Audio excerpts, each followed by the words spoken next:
les gens, c'est un lien très fort qu'ils ont avec eux-mêmes.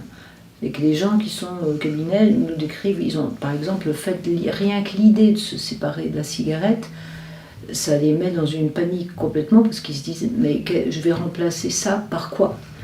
Donc c'est vraiment comme une amie très très forte, une amie très intime, sans laquelle les gens seraient perdus s'ils ne l'avaient pas.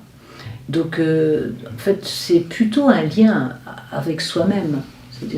Ça donne de la contenance, c'est quelque chose avec lequel on vit chaque jour, qui nous impose de prendre ce temps-là, qui nous accompagne absolument dans tous nos rythmes de la journée, qui nous dit quand est-ce qu'on doit s'arrêter, à quelle heure on doit fumer, quand est-ce qu'on... Et c'est vraiment, en général, des gens le décrivent comme la chose qu'ils ont pour eux. Et après, évidemment, le lien social, c'est plutôt, ça provoque un ancrage. Il y a des gens qui ne se voient pas aller dans une fête sans avoir cette cigarette, parce qu'ils pensent que c'est une chose qui les aide à avoir de la prestance, à communiquer. Voilà, c'est ça le lien social.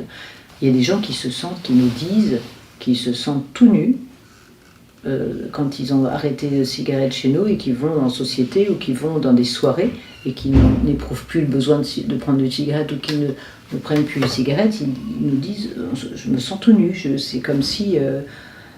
ils remarquent qu'ils sont complètement libres, qu'ils n'ont pas besoin de briquet, de demander une chose. Et ils témoignent du fait de plein d'habitudes qui s'en vont quand on arrête de fumer.